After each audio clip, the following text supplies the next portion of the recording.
Hello people, how are you? What's up? I hope you all are doing extremely amazing. Welcome back to our next lecture of corporate and economic laws. So people, today we're going to begin with a new subchapter. The name of the subchapter is people, liquidation of a corporate person. People, insolvency bankruptcy code. This chapter will be coming for 7 to 10 marks in your CMA final law exams. Okay.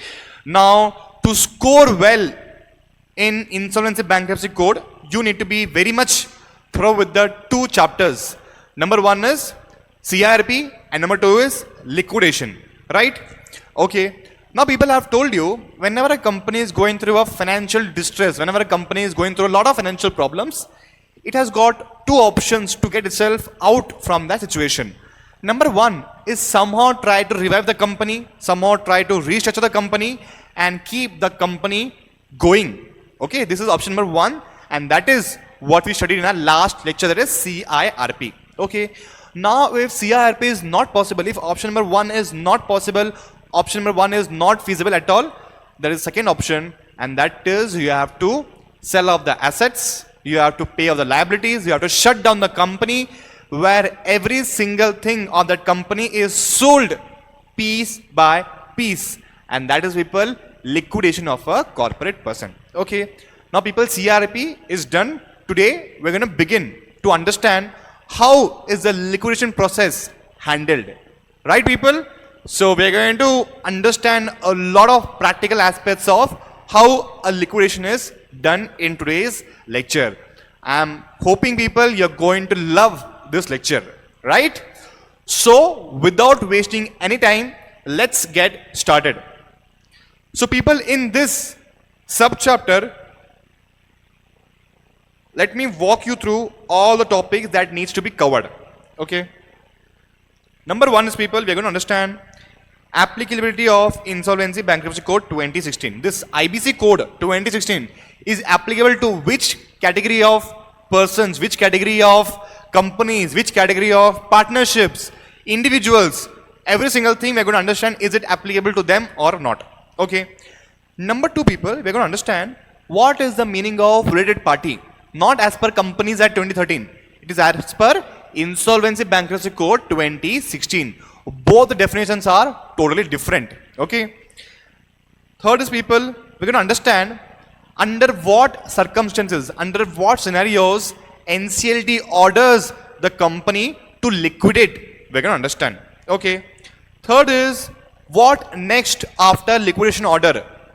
We will understand people, a liquidator is supposed to do a lot of things once NCLT orders liquidation. Now what are those other things? We're going to understand in this topic. Fifth is people, what are the powers, what are the duties of the liquidator? We'll understand people. Okay. Next is people, what is the meaning of liquidation estate? People, to pay off the liabilities, we need to sell off the assets. Now assets includes what all assets of the company. We'll understand what all assets are not included in the asset side. We'll understand. Okay, this is a beautiful concept. Inclusion, exclusion. Then people, we're going to understand one second people, yes, 1, 2, 3. There are three categories of transaction that a company should not enter into while or before it is in the process of insolvency. Now what is that transaction people? Number one is avoidance of preferential transaction. Before insolvency, before liquidation, you cannot give any preference to a particular category of creditors over the others. Number one. Next is people, undervalued transaction. If an asset is valued over 100 crores, you cannot sell off the assets randomly for 10 crores, 20 crores, 30 crores, 40 crores. No. 100 crore asset should be sold near to 100 crores only. You cannot undersell, undervalue the transaction. Okay. Third is people, transactions that is to defraud the creditors. Okay, creditors' job is to recover the asset, sell them off, take the proceeds and leave, right?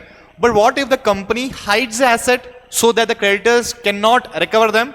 You cannot do that. So we'll understand what are types of transactions. Even if a company has entered into any of the three category of transactions, what next?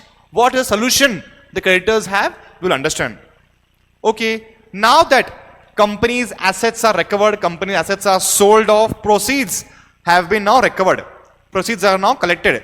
Now with this proceeds, to whom priority will be given while payment? Creditors will understand, people. And last is, people, secured creditor. What are the rights? What are the options that are available to the secured creditor will understand. Beautiful concepts. Every single concept is, people, very, very practical, very beautiful. You are going to visualize what I am going to teach you right now. Cool, people? Chalo. So let's begin with our first topic, and that is applicability of Insolvency Bankruptcy Code 2016. People, before we read the laws, we need to understand to whom the laws is applicable. Yes or no, people? Okay. Now, let's get started. Applicability of Insolvency and Bankruptcy Code 2016.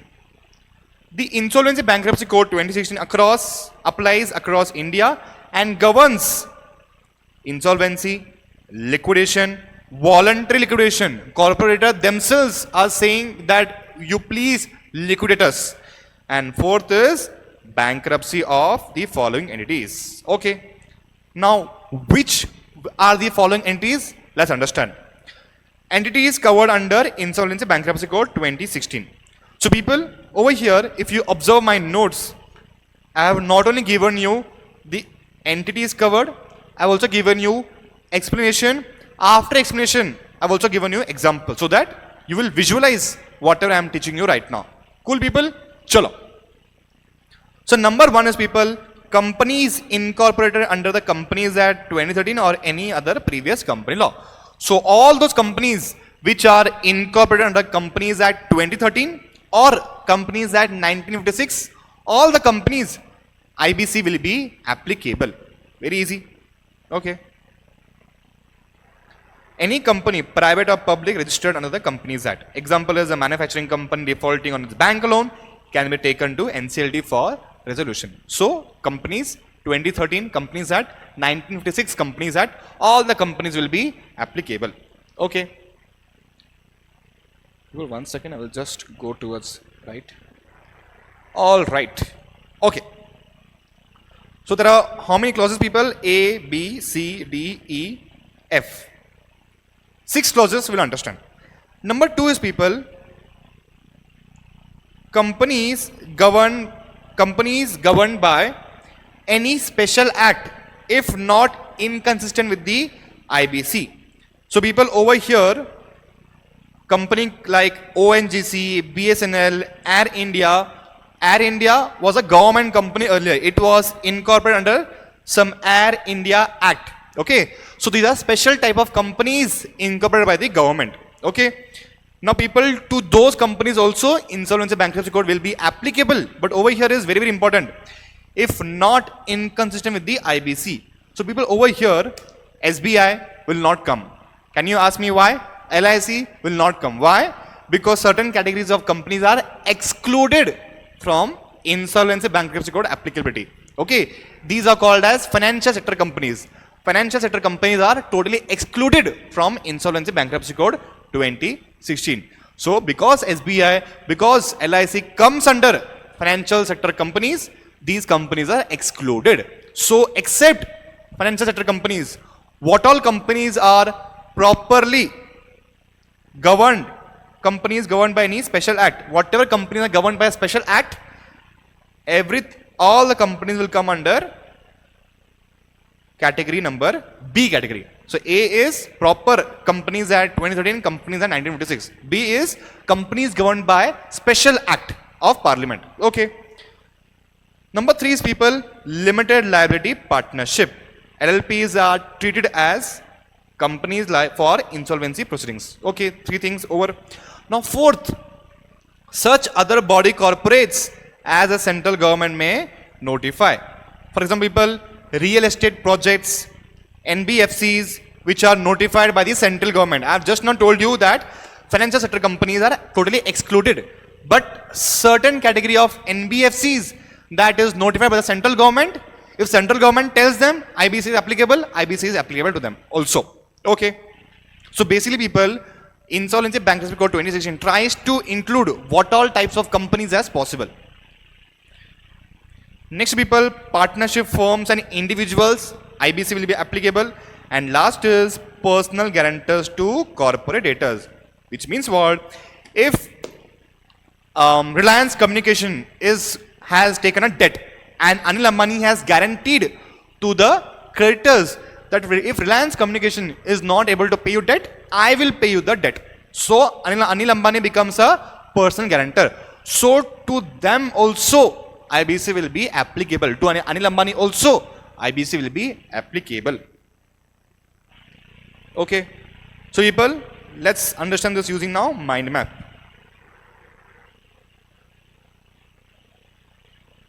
So, number one is company incorporated under Companies Act or Special Act. LLPs will be applicable. Other body corporates notified by the central government. 3 categories. 4 is partnership firms and individuals. And last is personal guarantors to corporators. To all of them, IBC will be applicable. Cool people? That's it.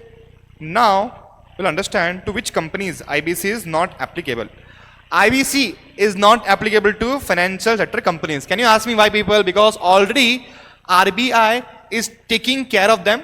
So it is not required for them to include in the IBC applicability. This is one reason. Second reason is very, very important. People, if financial sector companies will be easily taken into IBC, don't you think it will create unnecessary panic in the public environment? Yes or no, people? If it is so easy for the banks to get liquidated, public will be completely getting panicked. So that's the reason why people, financial sector companies are not included in the IBC applicability. Very easy. Okay. So as per section 3 subsection 7, corporate person excludes financial service provider. So banks, NBFCs, insurance companies, asset reconstruction companies, mutual funds, pension funds are all outside the scope of Insolvency Bankruptcy Code, only to avoid unnecessary panic. Okay, cool. So exclusion, non-applicability of financial sector companies. Number one is bank, NBFCs, insurance companies, asset reconstruction companies, mutual funds and pension fund. That's it, people. Very easy. Okay. So we are done with the first concept. Very simple. Now let's understand what is the meaning of a related party. What is the meaning of a related party? Okay. So people, now listen to me very, very carefully. I have given you the exact definition of related party. How many points are there? There are 13 points are there. 13 points are there. Now people, so that you can remember it very easily, I have categorized these 13 related parties into similar categories so that you will be able to easily read, understand and learn and remember. Okay people. So over here, complete definition is I have included the notes, and next is followed by I have combined them. Similar people have combined this so that you will be easily able to read, understand, learn. Okay. Chalo. Now people, let's start. 1, 2,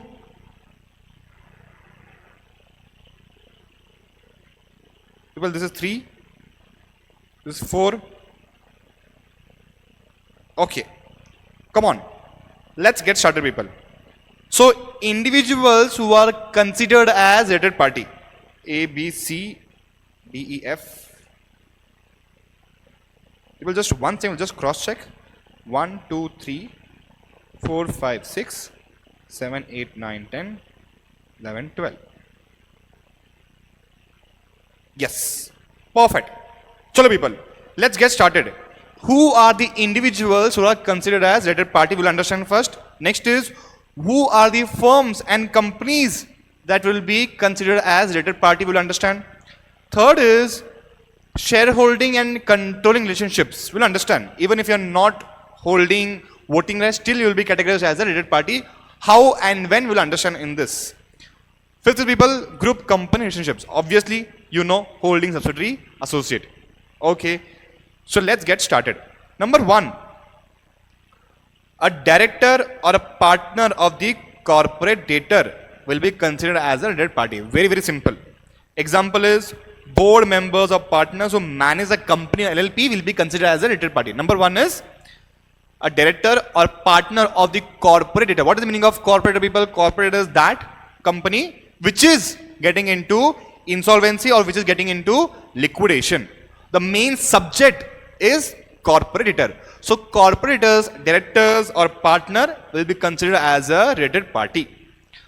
Number two is people, a relative of the director or partner will also be categorized under related party. Okay. Includes spouse, parents, siblings, children, etc. Okay. Third is KMP of the corporate debtor or their relative. Example is CFO, CEO, CS or their close family members. Everyone will be categorized under related party. So three people you have understood. Number one is director, partner, their relatives, KMP and their relatives. Very simple. Okay. Next people, which are the firms, which are the companies that will be considered as a related party?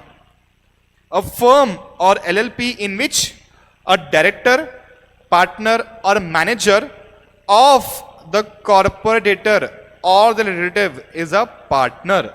So whichever firm where corporate debtors, director, partner is a director, partner in that body corporate, or my relative are the director or partner, will be called as a related party. This firm will be called as a related party.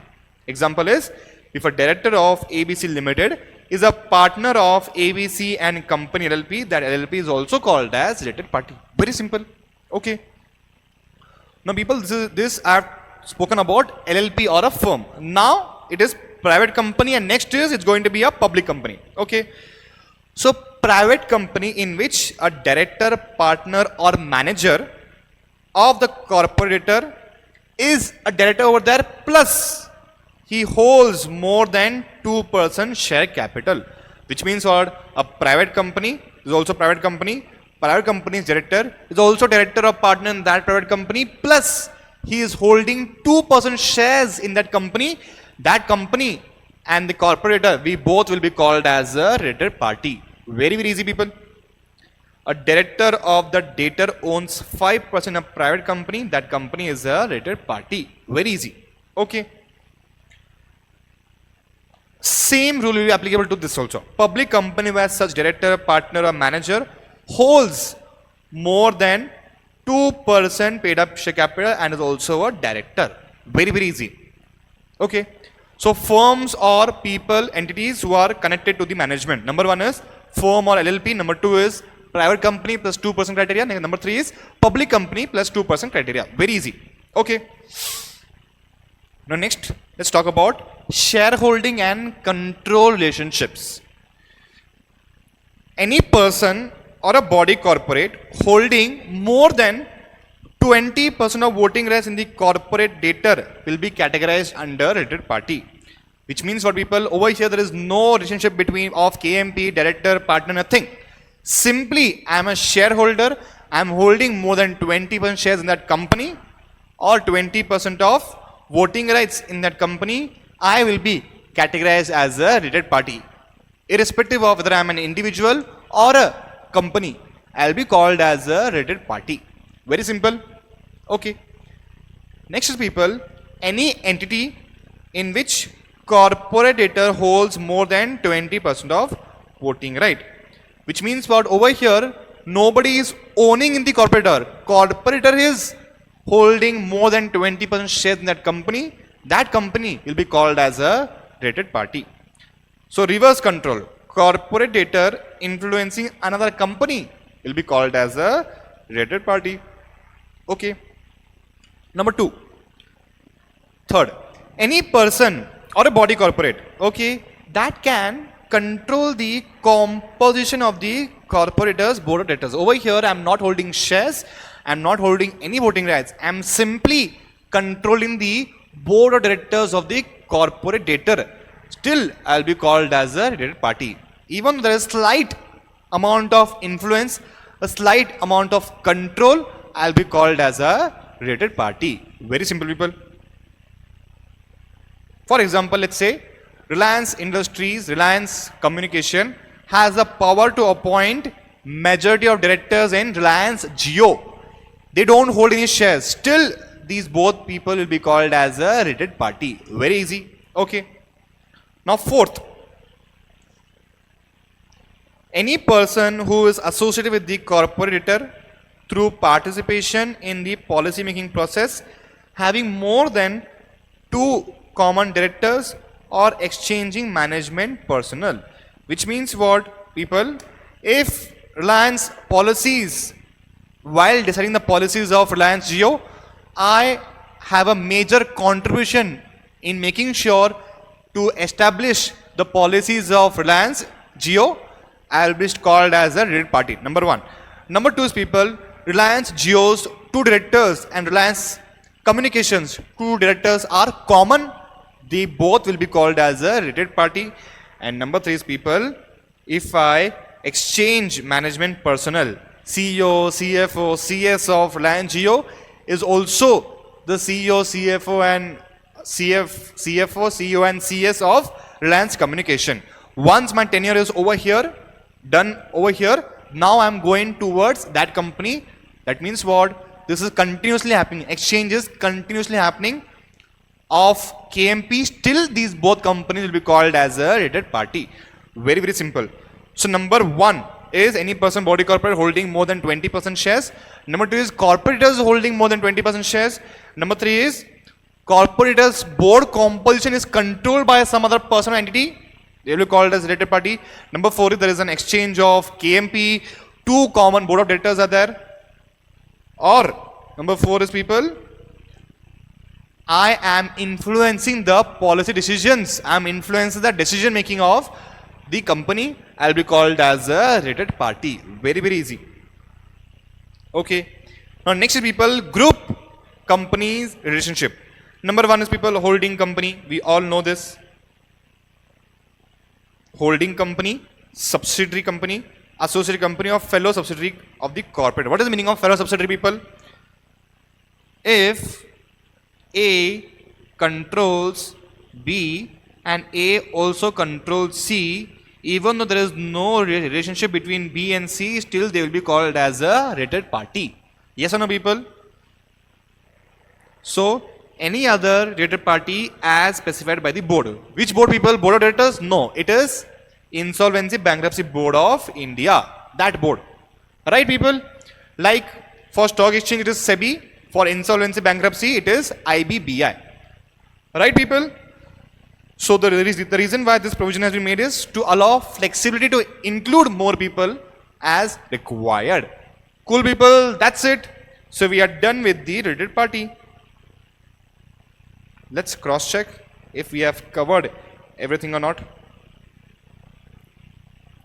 Director, partner, directors, KMP, firms, private company, public company, body corporate, instruction advice, firms acting on instruction advice, any person whose instruction the corporator's leadership follows, group companies, any person holding 20%, any entity where CD holds 20%, anyone who controls the board composition, people or entities involved in the policy making decisions, having more than two common directors and sharing or exchanging management personnel. Very, very simple. Now the question is, who will not be categorized as a related party? Individual shareholding, who is holding less than 20% voting rights, he cannot be called as a related party. Independent director will not be called as a related party. Third is ordinary employees. They are not KMPs, they are ordinary employees. They will not be called as related party. Fourth is competitors will not be called as related party. And last is suppliers, customers, service providers will not be categorized under related party. Perfect. So people, I have drawn the mind map for you guys. Look at over here. People or entities involved in the policy making of corporator, having more than two directors in common, sharing, exchanging management personnel. Okay. Partner, director or the directors will be called as a related party. Any body corporate whose board, MD or manager acts as per the instructions or advice of the director or manager of the corporator, which means what corporator is influencing the decisions, they will be called as a related party. Okay. Third is firm in which director, manager, partner or directors are partner. Okay. Next people, any person or entity holding more than 20% voting rights, they will be called as a related party. Next people, any person on whose advice or directions corporator's director, manager is accustomed to act, which means what? Corporator is influenced by somebody else. Both will be called as a related party. Next people, private company, same criteria. Public company also same criteria. Or any body corporate holding subsidiary, associate or all subsidiaries of holding company, which means what? Step subsidiaries. Everyone will be called as a related party. Very, very simple people. Perfect.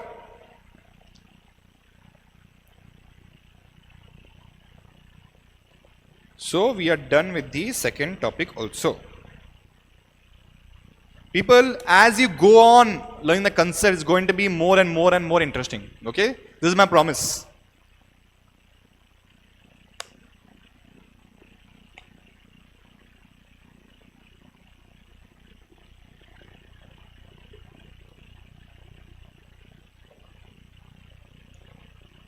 Perfect. Chalo.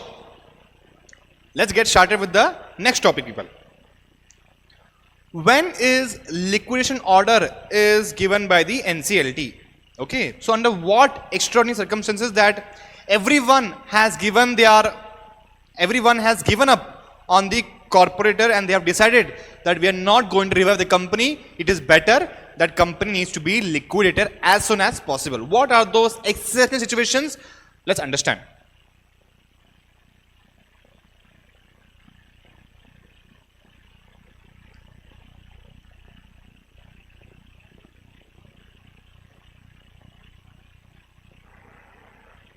Okay. So people, there are 4 situations. 1, 2, 3 and 4. When is liquidation ordered by the NCLT? Number 1 reason is people, if Arey yaar. People just 1 second, I'm so sorry. Yes.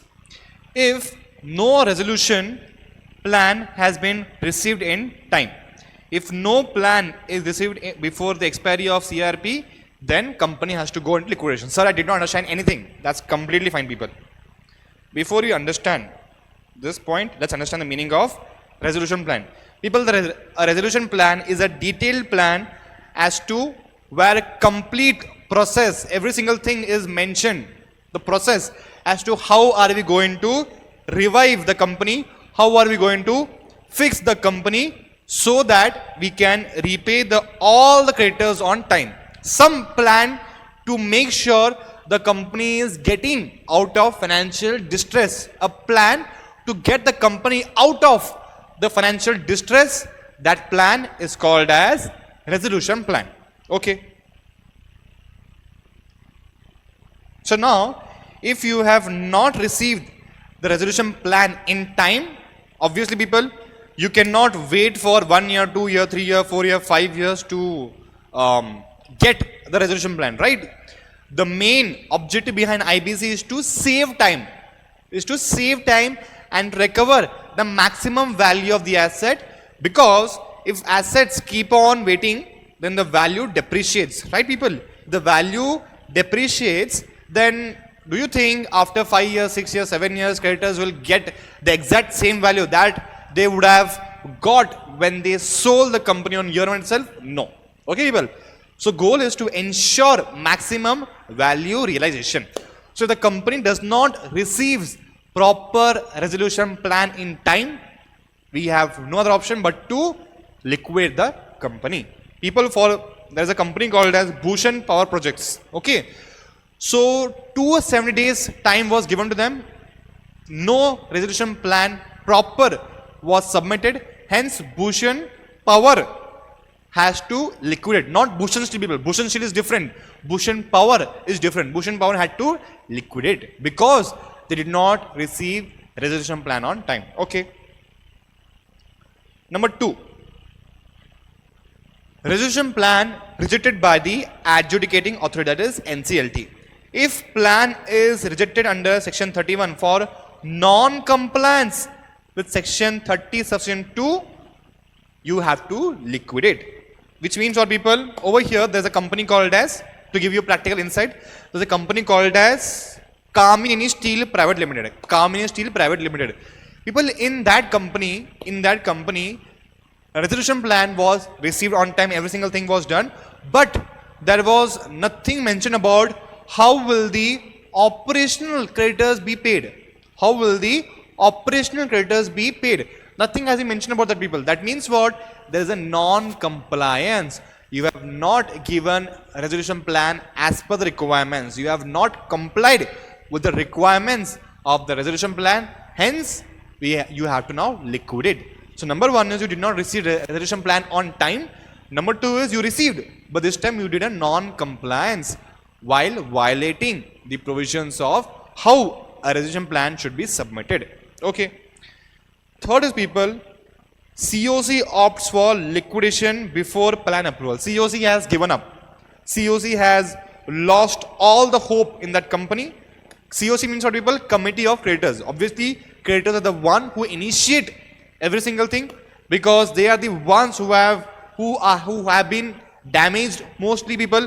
So if COC themselves say that no, we don't want any kind of resolution plan, please liquidate the company as soon as possible and give us our money back. In that case, NCLT will liquidate the company. Committee of creditors with more than 66% vote decides liquidation any time before approval.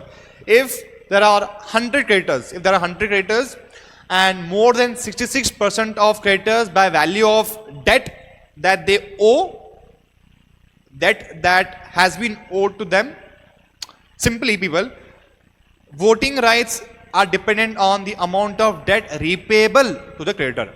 If 66% of creditors give a thumbs up to liquidate the company has to be liquidated. Very, very simple.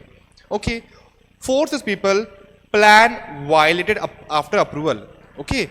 Over here, every single thing, resolution plan was received on time, resolution plan has been complied with all the conditions, COC has given approval, but lastly, while they were implementing the resolution plan, they have violated the provisions. Okay. Failed to make payments and plus did not implement the RP, resolution plan. Now people, you have received RP on time, you have complied with the RP provisions, COC has also given you thumbs up, but while you are implementing, you have not complied with the provisions of the implementation rule of resolution plan. In that case, people, company has to be liquidated. Very, very easy. So, four scenarios. Number one is when resolution plan has not been received in time. Number two, while the resolution plan was being received, they have not complied with the RP provisions. RP means resolution plan, people. While I am speaking about resolution plan, I will tell RP. While I am speaking about resolution professional, I'll tell you that I am talking about RP, so you have to understand. Okay, people. Third is people, COC gives a thumbs up to liquidate the company. Okay. Fourth is implementation failed of a resolution plan. Very simple. Okay. So now that NCLT has given an approval to liquidate the company, now what? So people, the liquidator has to make a public announcement to invite claims from the creditors, employees, stakeholders within 30 days of NCLT order.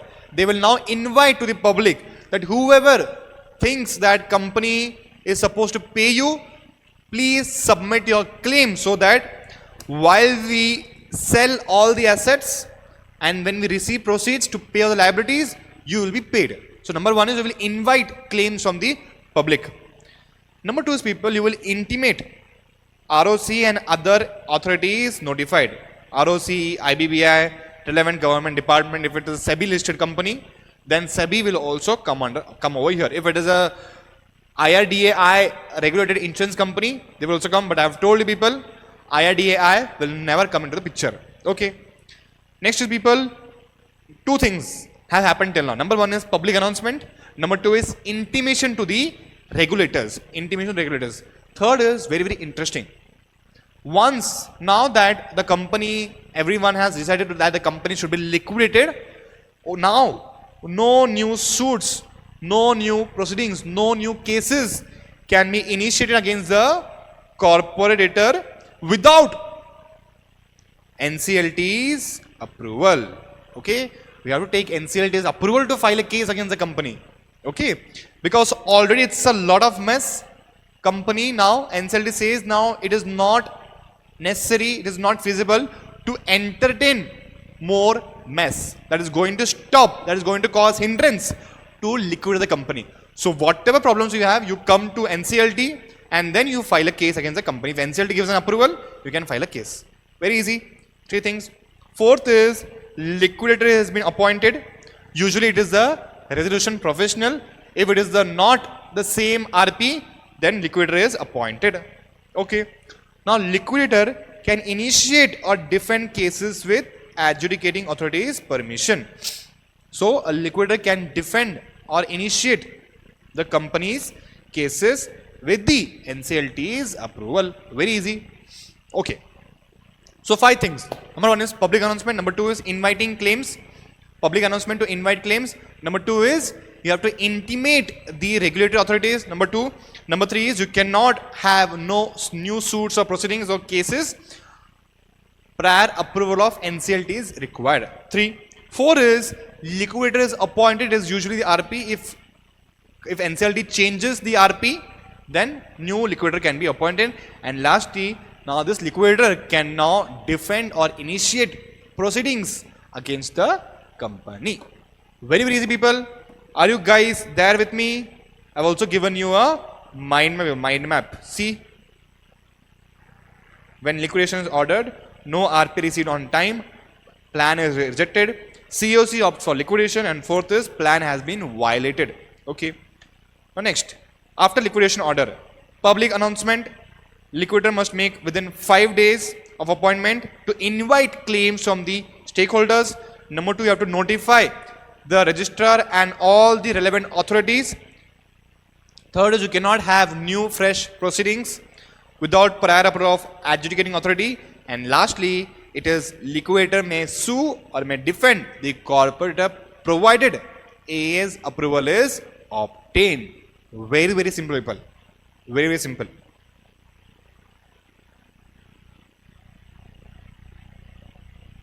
Okay. Now, we are done with this part and then with this part also. Now, people, now let's understand what are the powers and duties of the liquidator. Now, liquidator has been appointed. Now, what are his powers? Let's understand.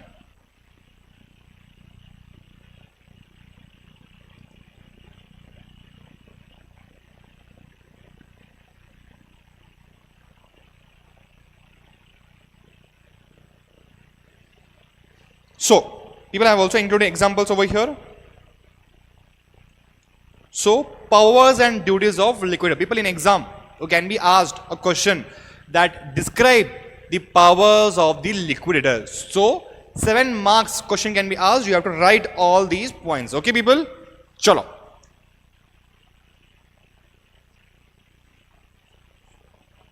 One sec.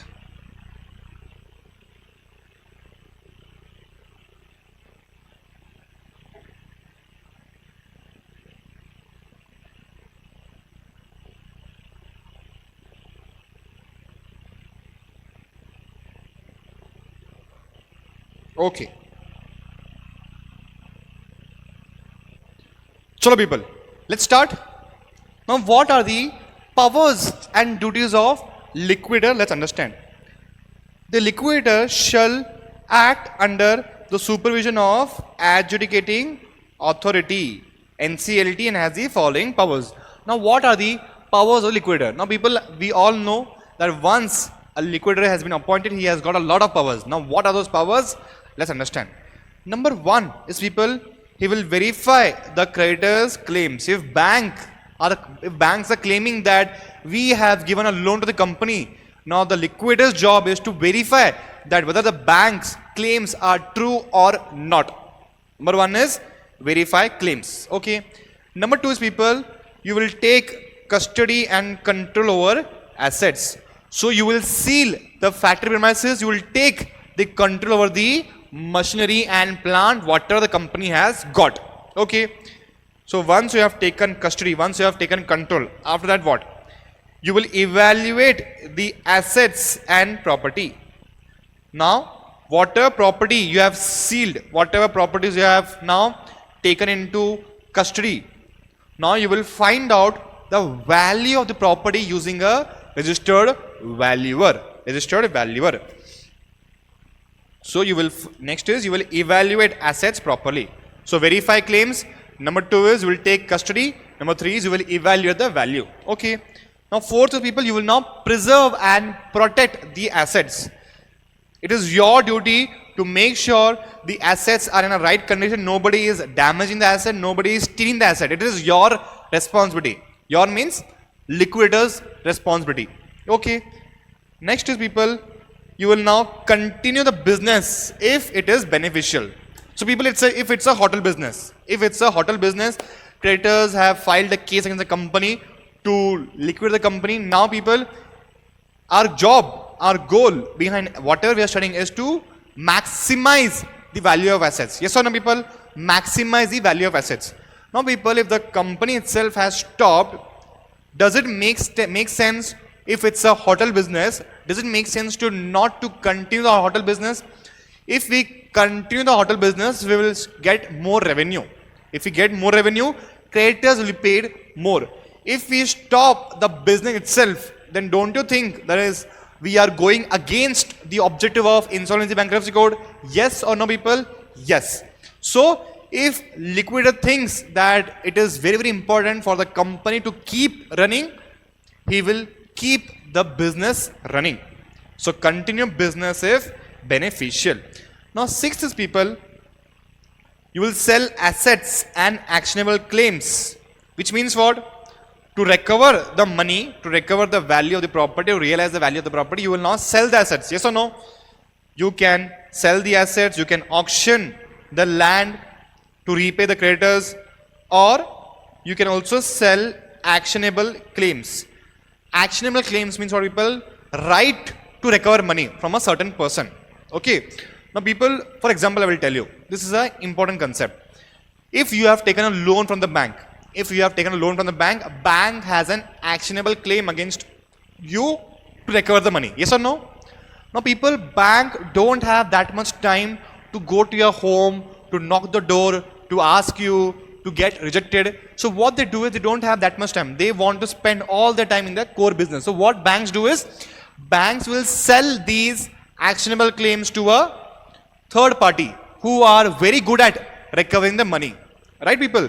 So banks, so these recovery agents will pay to the bank the money that they are supposed to recover from me. Once they have paid their money, once they have paid the money to you, now these people will come to me to recover the money. I'll give you an example.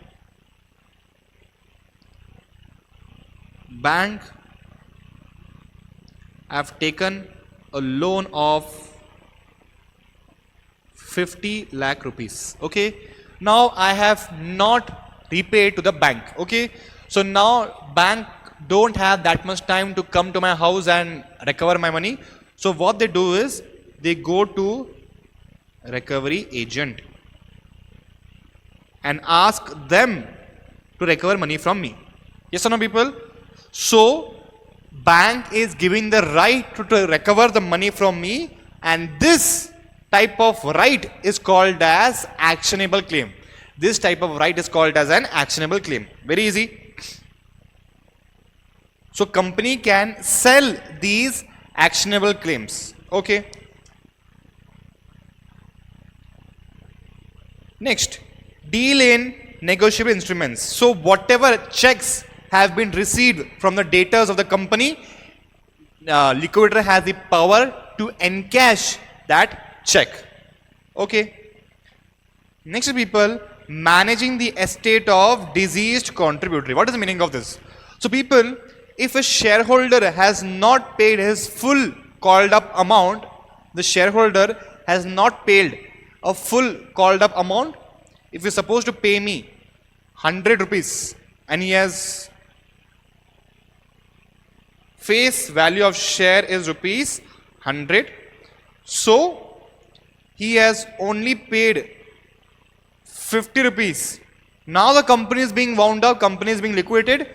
That shareholder is limited to his liability that he has promised. So he is liable to pay additional rupees 50. Rupees 50. Now people, that shareholder has died. Now what? Now the liquidator can also manage the estate of the contributory to recover the money from me. To recover the 50 rupees from me, liquidator can take control of the shareholders' assets. Yes or no, people? Okay. Next is people, you can appoint professionals and experts, you can appoint auditors, you can appoint lawyers, you can appoint valuers to assess the value of assets. Okay. Invite and settle claims of the creditors. You can invite and settle the claims of the creditors. Okay. Next is initiate or defend legal proceedings. You have to represent the company in the court. You have to represent the corporator in the court. Next is investigate financial affairs. If something wrong, something fraud has been done in the company by the directors, you have the right, being a liquidator, to investigate into the affairs of the company. Very easy. 13 is people, execute documents and legal instruments. For example, people, if you want to sell off the assets, liquidator has the right to execute the sale deed. Sale deed is that document, formal document, that is important while getting into a sale agreement. Okay. 14 is people, seeking directions from the adjudicating authority. So if liquidator does not feel confident to take certain decisions, he can take guidance of the NCLT. And last is people, perform duties assigned by the board. Which board? Is it board of directors? No, it is Insolvency Bankruptcy Board of India. So perform duties assigned by the board. So IBBI might give a strict instruction to the liquidator that you have to submit the progress report as to in this quarter what is the value of the asset that you have recovered, next quarter what is the value of assets you have recovered, and so on. IBBI may ask the liquidator to submit progress report. Okay. Now, liquidator may also take help or guidance of the stakeholders who are entitled to proceeds, which means what? Liquidator can take help of the creditors, but it is not binding. Whatever guidance have been received by IBBI, it is binding, but whatever you have been told by the creditors, it is not binding on you because you have just asked them out of suggestion. Okay. Such consultation is not binding on the liquidator. Very, very easy, people. Chalo, let's quickly revise. Powers. Number 1 is perform duties assigned by the board, investigate financial affairs. Number 3 is verify the creditor's claim, deal in negotiable instruments. 4th is taking control over the assets. 5th is evaluate the assets and property, manage the estate of the contributory. You can appoint professionals, experts. Next is protect and preserving assets. Then invite and settling the claims of the creditors. Next is continue the business if it is important. Next is people, you can initiate and defend the corporator. And next people, you can sell the assets, plus you can also sell the actionable claims except to ineligible persons. What is the meaning of ineligible persons?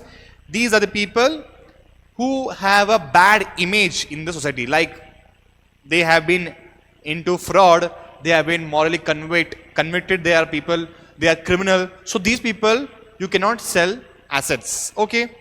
Next people, execute documents and legal instruments. And last is, you can seek directions from the adjudicating authority. You can also take consultation from the stakeholder, which is not binding on the liquidator, which is not supposed to be followed. It is not mandated to follow by the liquidator. Very easy, people. Okay.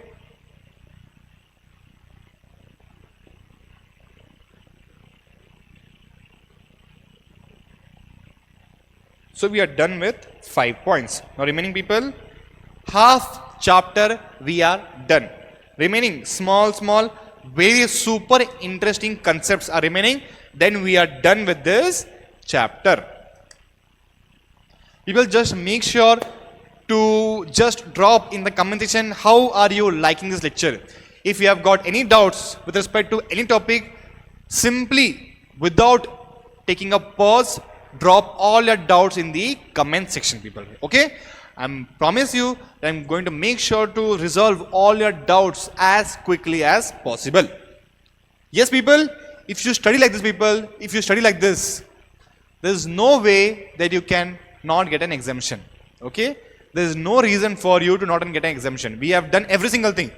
We have studied the concept in detail. We have studied examples. We have revised using mind map. We have solved past year's question paper. We are also solving expected question. That's it, people. That's it.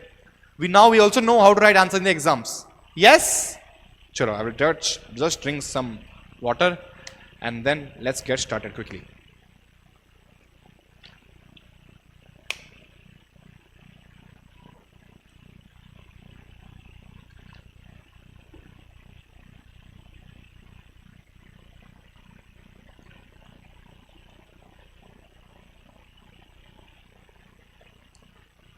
Okay.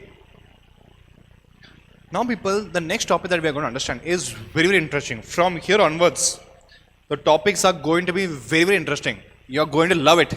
Okay? Because it's going to be completely practical. It's going to be completely practical. Cool. Now, people, the next concept that we are going to understand is liquidation estate, which means what? Which assets can be included to sell off to pay off the liabilities.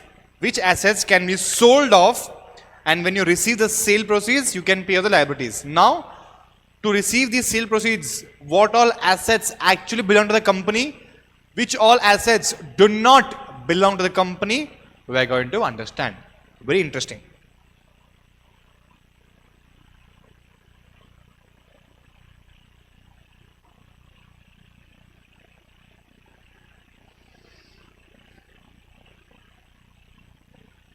Okay. Now, liquidation estate. What assets are included, what assets are not included in the liquidation estate. Okay. Now, what is the meaning of liquidation estate, people? Those assets which can be sold off when we receive the sale proceeds, it can be used to pay off the liabilities. Yes or no? That is called as liquidation estate. Okay. So, number one is very, very simple, obviously, simple point. Assets owned by the corporate debtor, including the shares of the corporate debtor. Number one, corporate debtor's assets, including the shares. Okay. Now, after that, what all assets will be included? Assets which are not in possession. Sir, what is the meaning of assets not in possession? How is it possible? People, possession means corporate debtor does not have this asset. That doesn't mean that asset does not belong to the corporate debtor. Assets can be given out on lease, assets can be given out on rent by the corporate debtor. That means the corporate debtor does not have the possession of that property. Yes or no? Does that mean that this property does not belong to the corporate debtor? No, it does belong. Just think the problem is it is not in possession with the corporate debtor. Equipment, if it is given out on lease, or assets that are pledged by the corporate debtor, every single thing will be included. Assets which are pledged, corporate debtor has taken a loan and the assets are given as security, those assets will also come under liquidation estate. Okay. Third is, people, tangible assets, whether it is movable or immovable. Okay. Tangible assets, movable, immovable. We all know this. Fourth is interesting. Intangible assets, which means what? Trademark, patent, copyright, goodwill, all those assets which cannot be seen, which can only be felt, these are called as intangible assets. Yes or no, people? Those assets can also be sold off and money can be received. Yes or no, people? Okay. Fifth is very, very important. Disputed assets. People, these are the property. These are property. Some property. Okay. Now, these are that property where corporate debtor is claiming that this property belongs to me.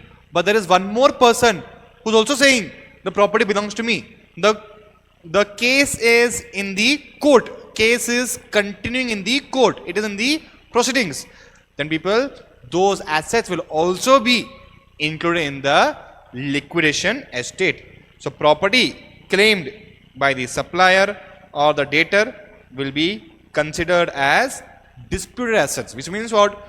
No ownership rights have been finalized in these assets. Okay.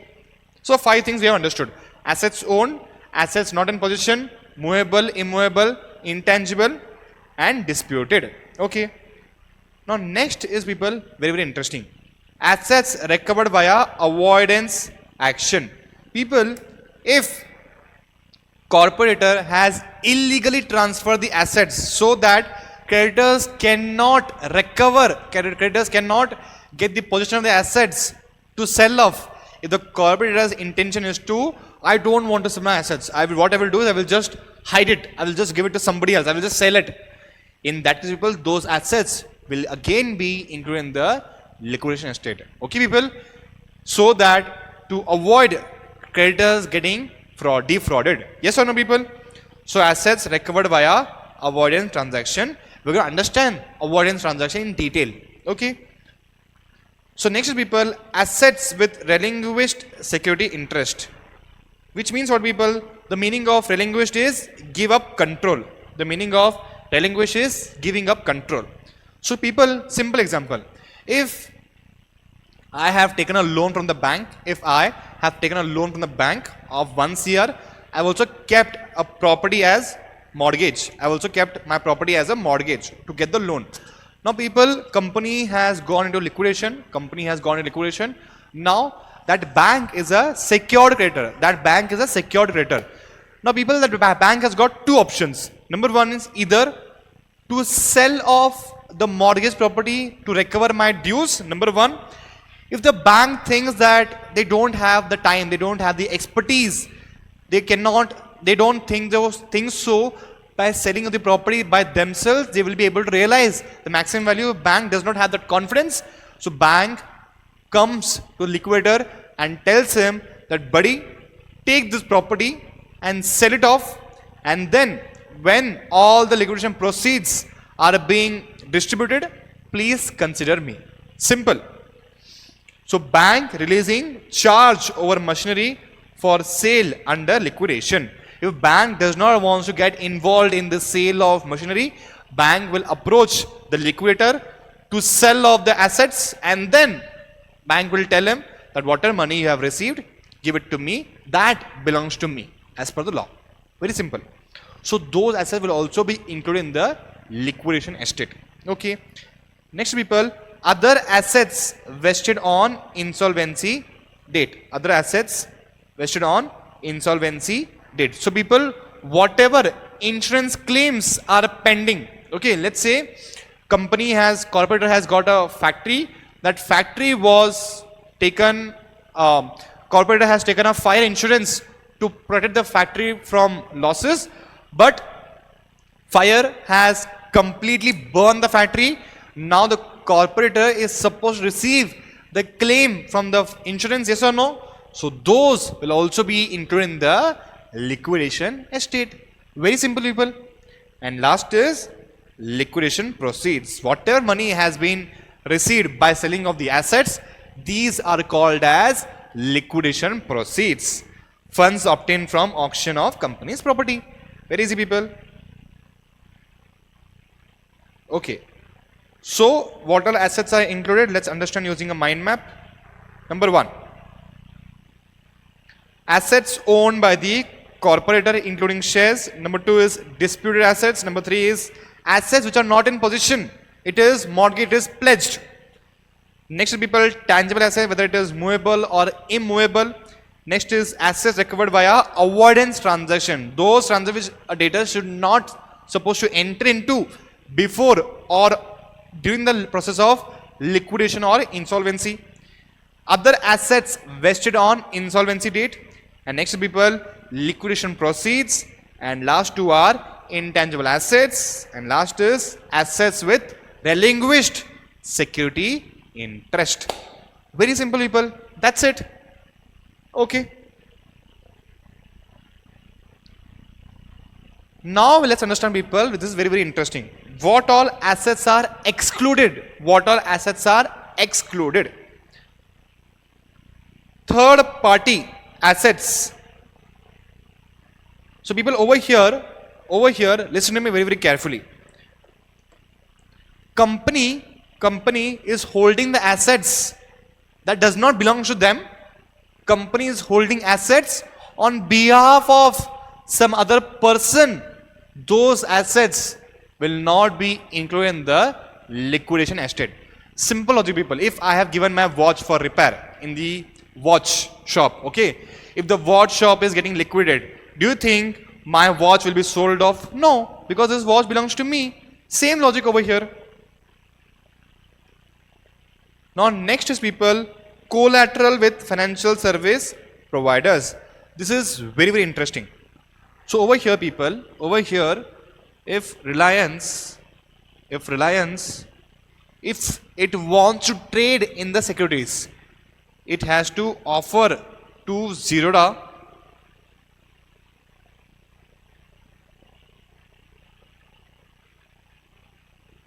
certain value of assets as collateral. Why, sir? Why would a company give it to clearing houses assets? The reason is people, the reason is tomorrow if my share value suddenly dropped, tomorrow if my 100 rupees share suddenly drops to minus 50, okay, minus 50. Now don't you think Zerodha will suffer a huge loss? Zerodha will suffer a huge loss. To prevent such losses from happening, Reliance gives certain assets as collateral. Tomorrow, if something wrong happens in the company, share prices drop suddenly. Okay, share price suddenly drops. So to recover the margin amount, these assets will be used. To recover these margin amount, these assets will be used. Okay, very simple. And next is people, personal assets of shareholders or partners. Obviously people, if Reliance is going into liquidation, I hope it does not. If Reliance goes into liquidation people, do you think Mukesh Ambani's assets will be sold off? No. Company is different, shareholders are different. And next people, subsidiaries asset, whether it be it Indian, whether be it foreign. Okay.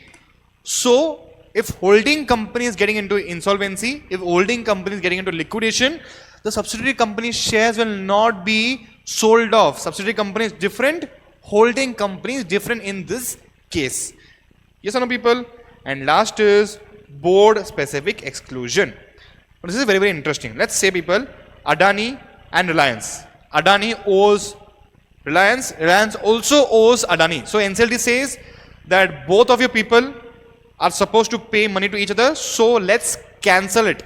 Let's have a set off. Okay, this is called as mutual set off. This is called as mutual set off. In this case, assets will not be excluded. Assets will not be excluded because Adani has paid money to Mukesh Ambani. Mukesh Ambani has paid money to Adani. It is implied based on the mutual debts that they owe to each other. Okay, so 5 assets will be excluded. Number 1 is third party assets. Number 2 is collateral with the financial service provider as net off or set off. Third is people, personal assets of the shareholder. Fourth is subsidiaries assets. And fifth is board specified exclusion. Very, very easy people. Very, very easy. Okay. So we are done with the liquidation estate also. Now comes the most beautiful part of the chapter, and that is avoidance of preferential transaction. Avoidance of preferential transaction. So people, I'm going to give you one example. You have to write it down in the notes. Okay. I hope you have my notes people. Okay.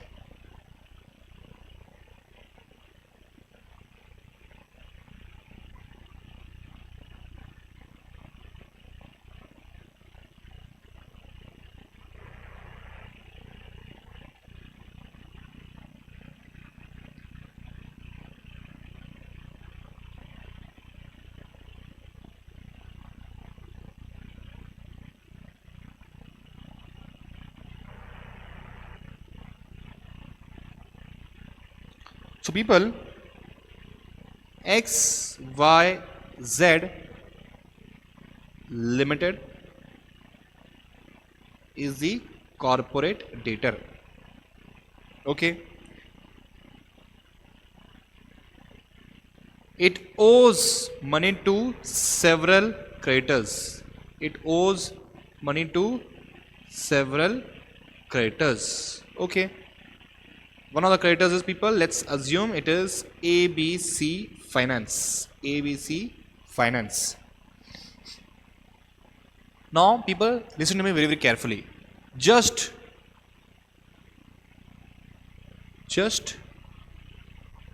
2 months before insolvency, 2 months before insolvency, XYZ repays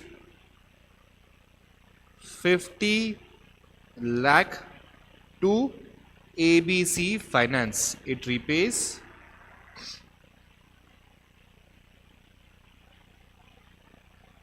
over here. Other creditors do not get any money.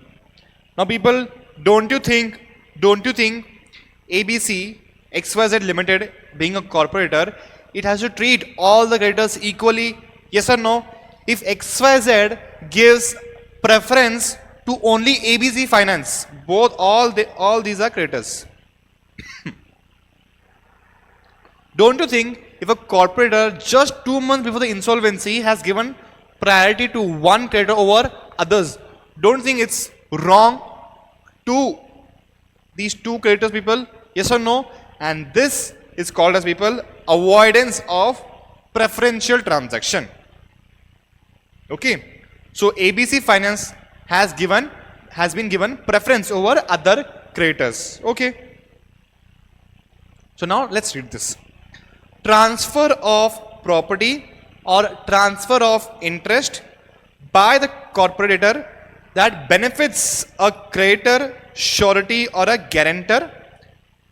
Creditor, surety or a guarantor puts them in a better position than others in case of liquidation. Okay. So number one is, you are benefiting a surety, you are benefiting a guarantor, you are benefiting a creditor, plus you are putting that person in a better position compared to others.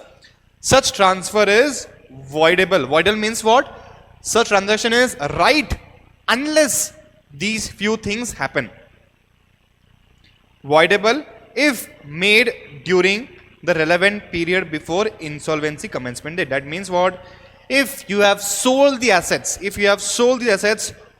years before insolvency, or you have sold the assets 1 year before insolvency. Sir, why are you saying 2 years? Why are you saying 1 year if you are already saying 2 years? Two situations are different. If you have sold these assets 2 years before insolvency but to a related party, then the transaction you have done is completely wrong. But if you have not sold these assets to a related party, over here 1 year rule will be applicable. So that means what? If you have sold your assets to the related party, you will be counted before how many years you have sold. If it is 2 years, before insolvency, 2 years before insolvency commencement date, that means you have entered into an avoidance preferential transaction. Number two is, if it's not a related party, 1 year will be counted. 1 year before insolvency commencement date. Okay. And you have made it voluntarily and not in ordinary course of business. Selling and buying assets, or selling or paying or dealing in money, is not your ordinary course of business. Okay. If it would be an ordinary course of business, the story might be different. But it is not your ordinary course of business. You have been acting weirdly and you have done voluntarily. Court has not ordered you anything. Third, now even if court has ordered transfers, such orders can qualify if they meet the criteria. So basically, if you have given preference to any particular creditor, violating the principle of fairness to the other creditors, you have entered into a avoidance of preferential transaction. Those transactions has to be now, what? We'll understand. What will be the outcome? of such transactions will understand. NCLT will order 1, 2, 3, 4, 5, 6, 7. NCLT can give 7 types of order if you enter into an avoidance transaction. Number 1 is transfer to be vested back in the corporator. If you have sold any assets, if you have paid any money to creditors, you have to now reverse that. You have to ask the creditor to again pay back to the corporator and ask him to come along with all the creditors, ensuring the principle of fairness. Okay. Number 2, if that creditor has sold the asset, whatever money he has received, it should be again be transferred back to the corporate debtor. Sale process to be transferred to the corporate debtor. Okay. Third is very, very important. Release or discharge of security. Preferential security interest to be released. Which means what, people, over here, if you have taken a loan of 1 CR, suddenly you have given your machinery, property, land as a security to only this creditor. Okay. If you have again given some kind of security mortgage while giving preference to a creditor over others, again you have to release back the securities to the corporate debtor. Next is, people, direct repayment. Recipient to repay the amount or benefit received. Okay. So whatever benefit has been received by the creditor who has been given priority, he has to return back to the corporate debtor, so that we can include that in the liquidation estate. Okay. Now fifth is imposition of debt on the guarantor. Revival or imposition of debt on the guarantor. Which means what is the meaning of guarantor? Guarantor means that person who promises to the creditor that if corporator does not pay the money, I will pay you the money. I will pay the money. Now people, secretly this corporator has secretly paid off the loan to only one type of creditor. If you have repaid the loan, don't you think the liability of the corporate guarantor will reduce? Yes or no, people? If the corporator has given priority to a certain category of creditor, because of which the liability of the guarantor has been reduced, that reduction will be again reversed back. Revival or imposition of debt on the guarantor. Very, very easy, people. Next is, people, provision of security. Fresh security or charge may be created on the debtor's assets. Now, people, now that you have given priority to a certain category of creditors by giving him suddenly certain property or assets, machinery, land, building as security, don't you think other creditors were not given the fair treatment? Yes or no, people? Yes. So NCLT will order the creditor to release back the security. This is what we have studied till now. Now, people, once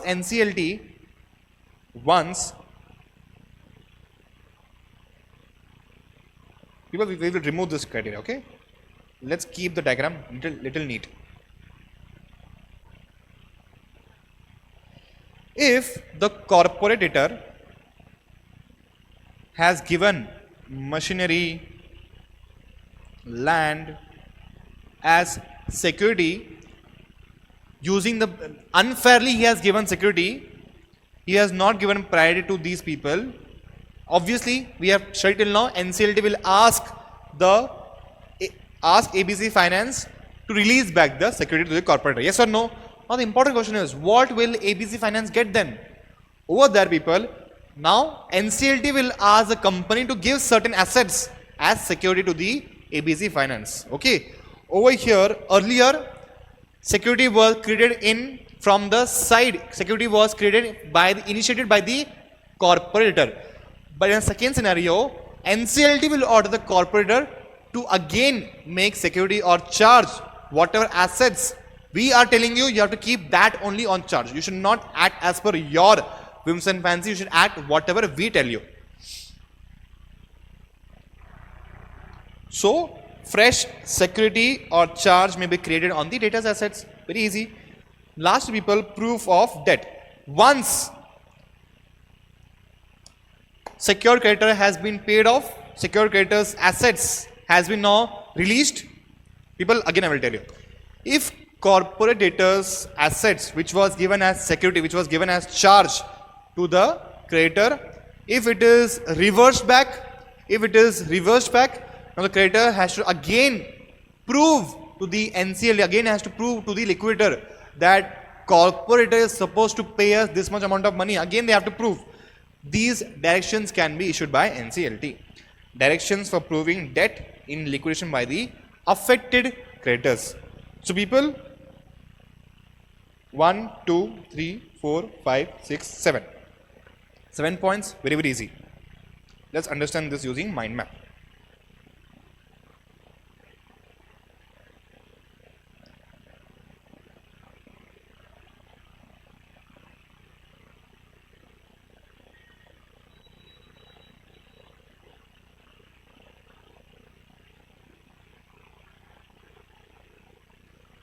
One sec, people.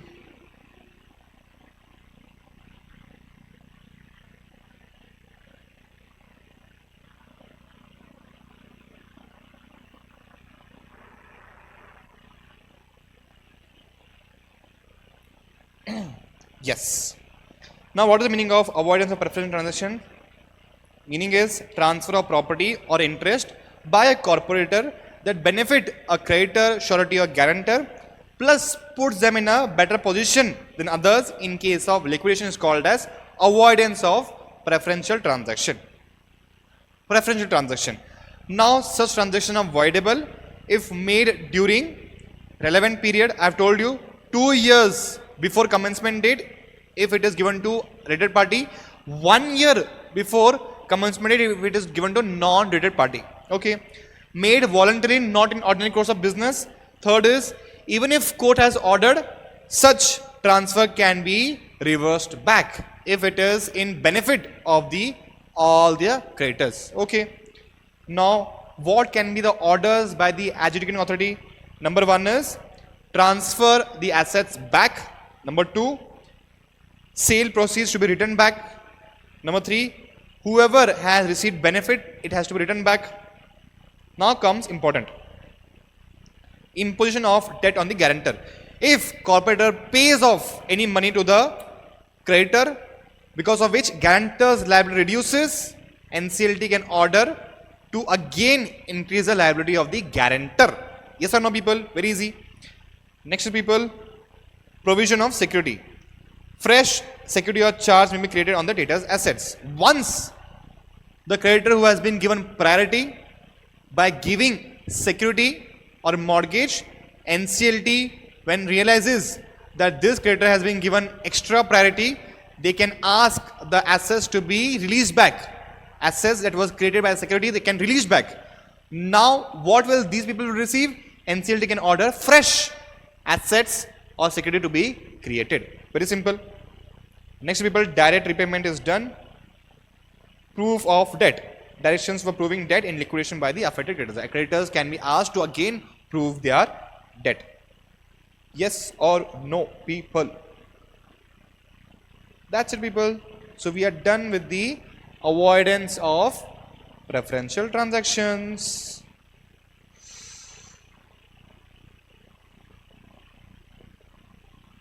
Now comes undervalued transaction, transaction defrauding creditors. Very, very easy, people. Very, very easy. In next half an hour, people, today the lecture is going to be of 1 hour 45 minutes. Okay. Next half an hour we are going to complete off with this lecture. People, I think we should stop over here. The reason is, I'm sorry, people, I'm giving contradicting statements. The reason I will tell you, people. In the next lecture, what we will do is, the next lecture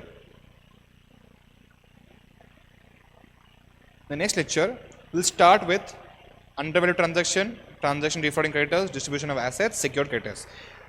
In today's lecture, it is very, very easy to complete with this one. But when will we do the revision then? Okay, we'll do the complete revision tomorrow once we complete with all the 4 topics. Cool, people. Revision, past year's question paper. Next is expected question will solve. That's it, people. Okay. So thank you so much for watching, people. You have been an amazing audience. If you have got any doubt with respect to any topic, please make sure to drop all your doubts in the comment section. I will make sure to resolve all your doubts in the most beautiful way possible. So thank you so much for watching, people. Take care, eat well, sleep well, study well. I will see you in the next one.